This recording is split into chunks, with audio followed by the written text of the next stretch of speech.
Hi, I'm Dennis Ward. Welcome to APTN National News. Today is the final day of the G7 summit in Kananaskis, Alberta. Leaders are expected to meet and continue discussions that happened behind closed doors yesterday. Our video journalist Rachel May is in Banff at the G7 Media Center and joins us now. Hey Rachel, can you give us a little update on what's happened so far? Absolutely. So yesterday we had a busy day. It started with the Prime Minister of Canada meeting with the President of the United States. They talked about tariffs, which are unfortunately plaguing every country at the present moment. Another big topic we see here is conflict in both Ukraine and Russia, in which they keep mentioning the words unconditional ceasefire, which is what they're calling for.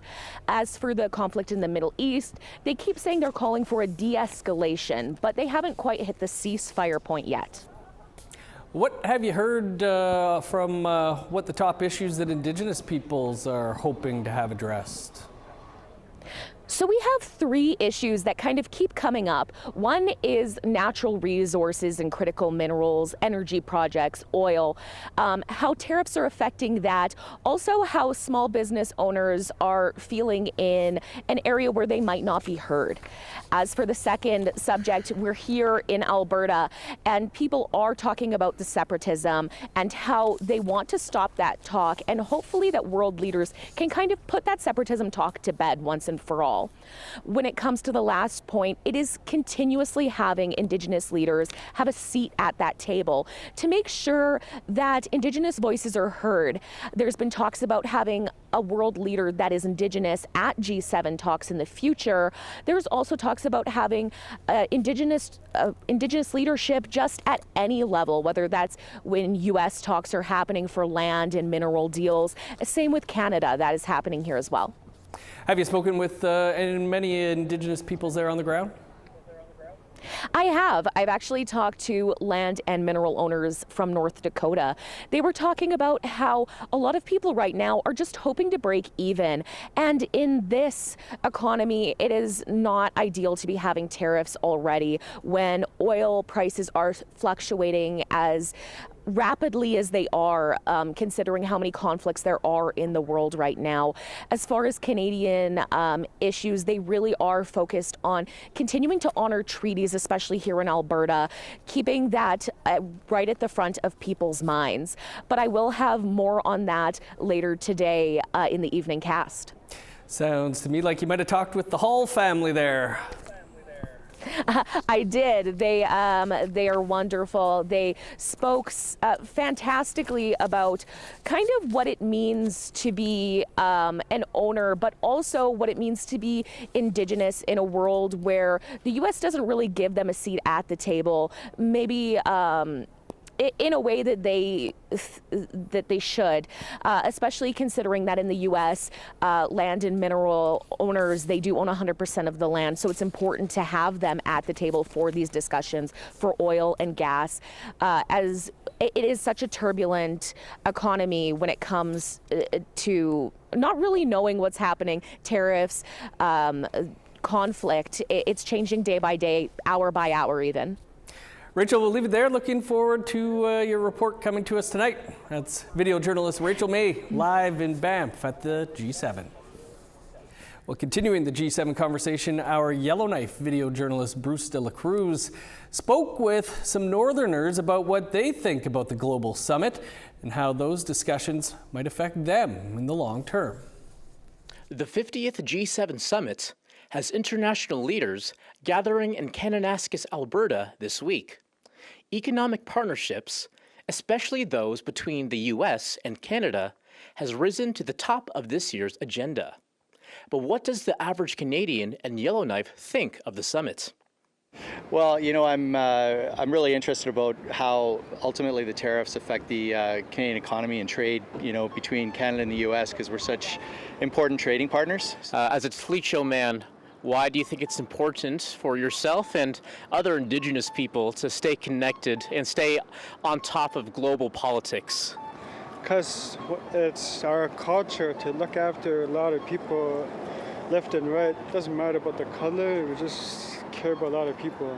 Like, there's a lot of broken promises and a lot of broken treaties and such, And the fact that given the circumstances that we're living in today, and housing crisis, money crisis, and it's just everything's going downhill. And leaders need to remember that, the fact that we're all humans at the end of the day, man. If there's anything that you would want to say or ask any of the leaders down south that are at the summit, what would you want to ask them? Why us? Why us, as Aboriginals? Like, why the poor? Why not the rich? And the rich stay rich, and they stay rich off the poor. And that's been a glimpse into people's opinions here in Yellowknife on the summit. Stay tuned for more developments as APTN continues its G7 Summit coverage. Bruce De La Cruz, APTN National News, Yellowknife. First Nations will rally against Bill C-5 on Parliament Hill today. Yesterday, C-5 was the topic of discussion as well, this time involving both the House and the Senate. For most of the day, members of Parliament debated C-5 during second reading. Meanwhile, at the same time, the Senate held a committee of the whole to study the legislation. It's all part of Prime Minister Mark Carney's push to have C-5 passed by July 1st. Indigenous leaders were present in the Senate Monday afternoon to give testimony about the proposed legislation. Several senators asked those leaders about their opinion about the speed of the process. Slow down. Take the summer. Go out there and talk to people. Talk to Canadians. Talk to First Nations. We know how it feels to have Trump at our borders. Let's not do that and have Trump-like policies with each other. Let's take the time and do things properly. I think that's going to make this country a better place. So I think one of the options that they have right now is to give clarity and assurances both to the private sector, to us as governments, that there will be a time frame. There will be assurance to all of us, all parties, that we will have this consultation fully understood by all. And at least then we could all walk together. If not, you'll see it matters back in court again. And we'll bring you more on that rally happening now on Parliament Hill on the newscast at 6 p.m. Eastern Time. Time for a quick break, but stick around. There's more to come.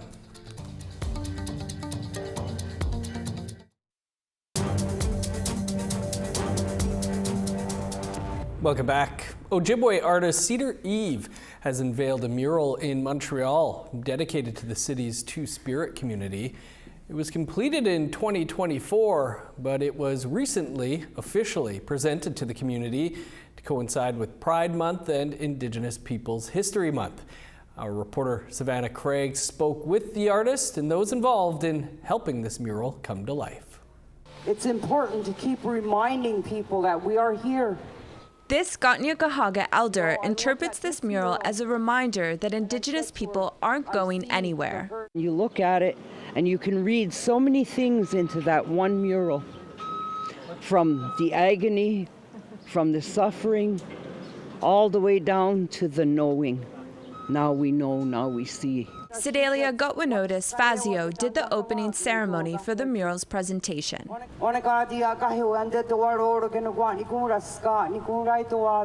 She says pieces of art like this are more valuable than land acknowledgements. Painting is very therapeutic. I think color is healing. Color has the power to change a space. Cedar Eve is an Ojibwe artist from Wickwemacong in Ontario. They painted the mural calling it Two-Spirit Symbiosis. It represents their own relationship with their identity as a two-spirit person. In the image, there's one main head and then there's two heads coming out of it. And I think how I feel in between two worlds in that sense of just like, I feel like my position and role changes on a day-to-day and how I interact with community and kin and my family. Widia La Riviere is the executive director of McKenna, a nonprofit organization that raises awareness about Indigenous realities. McKenna worked alongside the Two-Spirit Committee to make this mural happen. We thought the month of June was perfect to unveil this mural because June is the Indigenous People History Month. Dana Danger is an advisory council member for the Two-Spirit Committee. They say this mural helps promote Two-Spirit visibility in Montreal. I think because of the missionization and colonization of our people, we've taken on other sort of like ideas about queer people, and that was never the case in a lot of our different nations. Cedar Eve is still processing how their artwork ended up on a residential building in the neighborhood of Hochelaga, east of downtown Montreal. Sometimes it feels like I'm like this vessel that's just transferring this energy inside of me onto a wall, and then this is what comes out. Savannah Craig, APTN National News, Montreal. As more questions surround Buffy Sainte-Marie's identity in music has never been more confusing.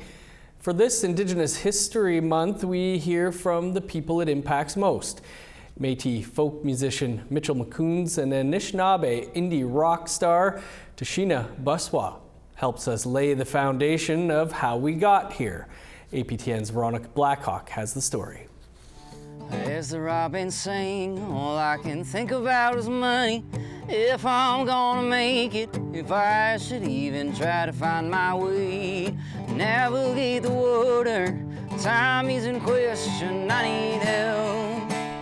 Mitchell McCoons is a Red River Métis musician from Manitoba House, a settlement in the province. We reflect on what it means to embrace his cultural identity through song. It was scary to be a Métis person, so people were really good at hiding it, that really believe that reconnecting is something that they need. And having my music as like a starting off point is really nice. There's a few protest songs that we had in our set, and somebody in the audience didn't like it, so they met us at our cars at the end of the show and were really kind of threatening us and telling us that they didn't like the message we were sharing. And that's terrifying. When we talk about Indigenous protest songs, it's hard not to acknowledge Buffy Sainte-Marie. Now that we've had time to process the truth about her identity claims and spaces she's occupied, Mitchell's opinion sits in a different light. I can see all the good things that came out of it, but when you talk about the funding that somebody, say on reserve, like could have used to come to a real studio in the city versus someone that's already had so much success and being given more money, that's like, it's so frustrating because their mid-career movement could take the place of somebody's start.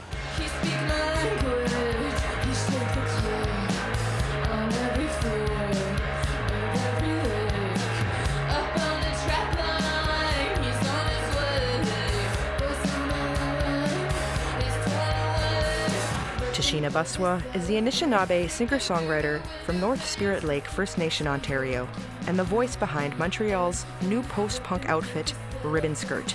Their album, Bite Down, released this April, was recognized in Rolling Stone magazine, a Stereo Gum Artist Feature of the Week, and most recently, a nomination for the Polaris Long List. The album touches on grief, reclamation, and urban Indigenous challenges. She explains the themes in her song, Off Res. They want 2000s Buffy Maria. They want my status, but they're getting my teeth. Bureaucratic systems that, really hold Indigenous people back or to a certain standard or make us jump through certain hoops to prove ourselves, prove our identity, even with accessing healthcare and education and, getting the status card. Tashina reflects on the importance of sharing her story. Indigenous art is so important because our stories have been, silenced for so long, and we've been, we haven't been listened to for so long, and we continue to not be listened to. But I do think there's a space in art where people are more receptive to these stories because they're presented in a beautiful way. And I think if we can find our niche somewhere in there and a way to break through and get people to listen somehow, then if art is that way, then I think that is a good thing.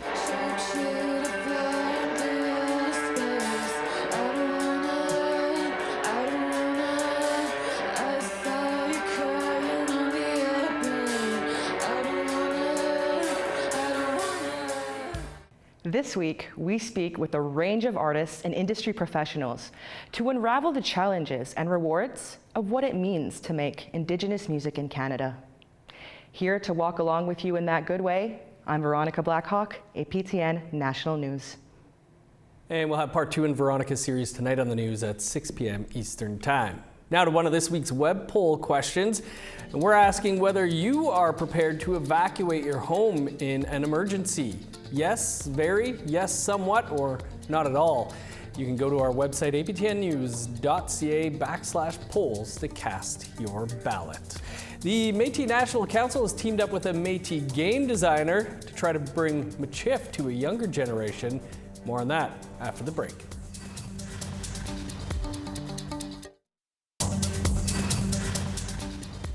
Welcome back. Here's a look at your current conditions. Sunny and 22 in Fredericton, 14 in Halifax.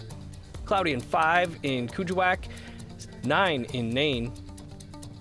Cloudy and 24 in Montreal, 23 in Val-d'Or. 18 in Sault Ste. Marie, a sunny 23 above in Ottawa. Cloudy and 18 in Thunder Bay, 19 in Sioux Lookout. Sunny and 18 in God's Lake, 21 under sunny skies in Norway House. 20 in Winnipeg, cloudy and 18 in Dauphin. 17 in Regina, sunny and 19 in North Battleford. Cloudy and 18 in Meadow Lake, 16 in La Ronge. In northern Alberta, 25 with showers and high level, sunny and 18 in Fort Chipewyan. 25 with rain in Edmonton and Medicine Hat, 27 in Lethbridge. 19 in showers in Vancouver, 30 in Kamloops. 23 with rain in Prince George, 21 and showers in Smithers. 26 in Old Crow, 17 in Whitehorse.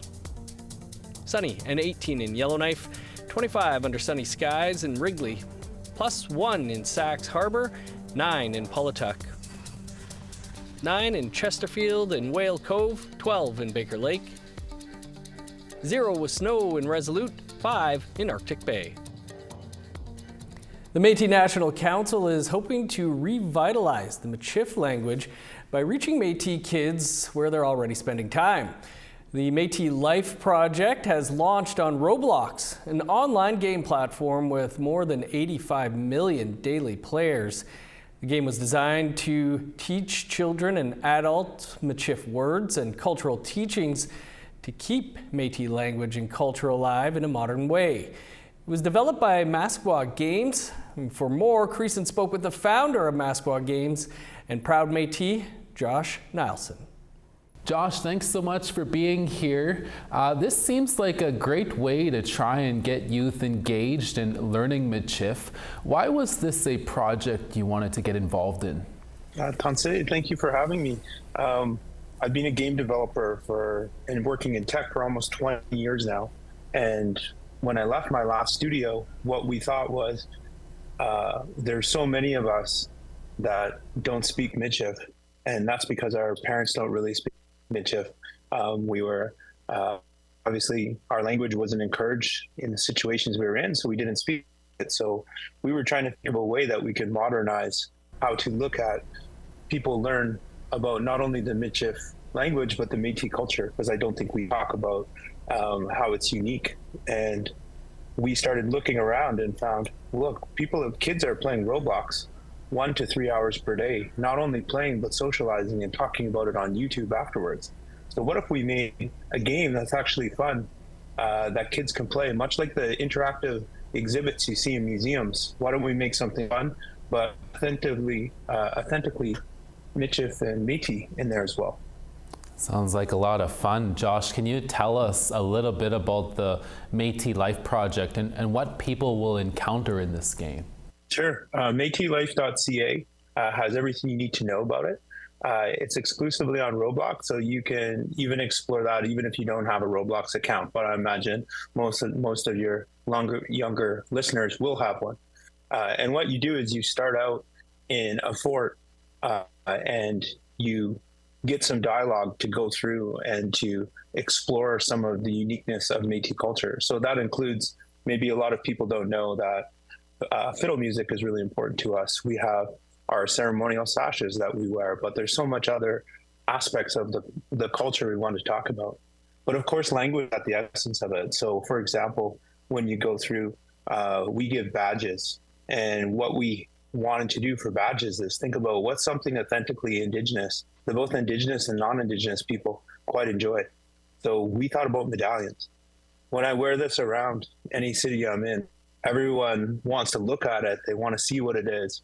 They want to learn about it. So we did some badges based on meat eating and put them in the game based on animals. So for example, now when you see a bison in the game, it won't say bison over it, but it'll say Pasqua Mashtosh.